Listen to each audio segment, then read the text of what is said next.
Welcome to Coffee with Carrie. Thanks for stopping by today. Oops, I failed the date. Is that even possible? Well, it's alarming. It has been alarming to me every time I see this statistic. I see this statistic all over the place for years now, and that is that people are more nervous, way more people are more nervous for a first date than they are for a job interview.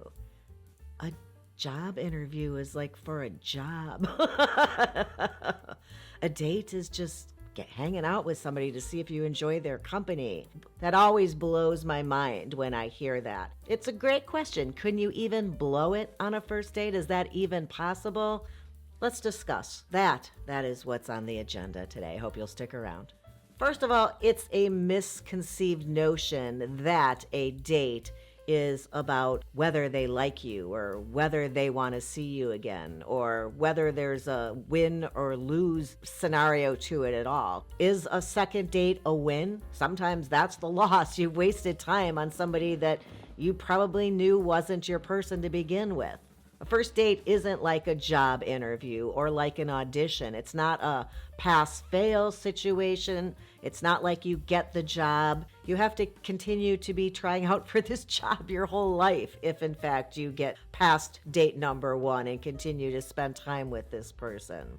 So having nerves around that is really kind of a waste of your energy. Interestingly, very much like a job interview, it's not supposed to be I'm waiting to hear from you whether I passed or failed, whether you want to see me again or not, whether you want to hire me or push me through to the next level of interview. It's also that a lot of this power is with you. Do I want this job now that I've asked some great questions about it and know more about the job?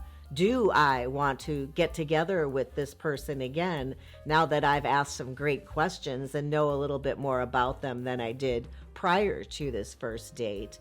So there's a process here, and they're quite similar, where it's not all about giving your power away. It's about claiming that power and learning enough to be able to make your own decisions for you. A date, like a job interview, is an opportunity for learning, and it sometimes ends up at the end of both of them where you come to the realization that you're not in the least bit interested in seeing this person again or working at a job like this. So don't ever allow yourself to have so much anxiety feeling you gave away all this power. You gave somebody else control over this situation, because that's not the case. Let's take a moment here to actually define a date and its purpose. It is an opportunity to learn about somebody, to figure out whether you enjoy their company, you want to learn more, you want to spend more time, to see if there are glaring red flags or if they've avoided those red flags and deal breakers and presented a person who is truly themselves and someone who you want to know better. And not only that, you see that there is a potential, at least, for some type of a romantic connection. That doesn't sound to me like a yes or no question or something that can be passed or failed. So, can we agree to let common sense prevail here and keep in mind, just be logical about this and realize that there is nothing in this dating situation that we need to be nervous about or stress over or even be concerned about its outcome when you really think about it? Am I going to worry about whether or not you like me? You're either going to like me or not. The most I can do in this situation is try to be the nice and positive, upbeat version of myself who's just truly authentically me. I can try to bring my sense of humor with me, be a really good listener despite being tired, remember to share a couple of my stories that usually make people laugh so as to see if you enjoy my type of humor and I yours. But if you don't, did you fail the date? If I walk away not feeling like we really connected, did you fail the date? Hey, as I say, not everybody's going to like us. And we're not going to like everybody that we meet or go on a couple dates with either. Years ago, when I was doing commercial work here in Chicago, Sometimes I would go downtown to the city and do what's called a look-see. There are auditions for on-camera work, but if it's a print job, it's often just called a look-see. And I was living in the suburbs. I was driving about 45 minutes into the city, and it was a very quick process. I'd get back and talk to my mom often, and she'd say, "How did it go, your audition, your look-see?" I'm like, "I went, they looked, they saw, I left." It was literally, I'd show up, they'd talk to me for a minute, they'd take my pictures, I'd go home, and then I'd forget about it. Am I going to be like worrying about whether they're going to call? They probably saw 40 women who looked similar to me, trying to find who they thought best fit whatever they were looking for that day to represent or display their product, right? Trust me that I was not sitting home going, "I wonder if they're going to call me. Did I book that job? Did I have the right shaped face and earlobes and eye color and general appearance to sit beside their box of cereal or not? Let me worry about this." Very, very similar. A date to a look-see. If I heard back, great.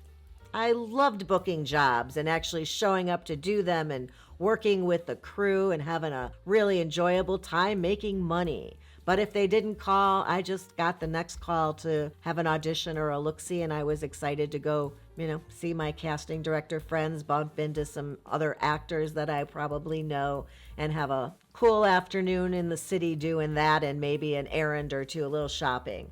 But trust me, more times than not, they don't call. More times than not, it's an audition, I forget about it, it never happens, never hear about it, and I move on to the next one. You have all these actors auditioning and only one person booking the job. So as you can see, numerically, it just works out that much more often than not, you never hear back. You never book the job. It's a miracle, I think, when I would book something, they'd call and they wanted to check my availability for next week for my wardrobe fitting or whatever. And it's the same with the date.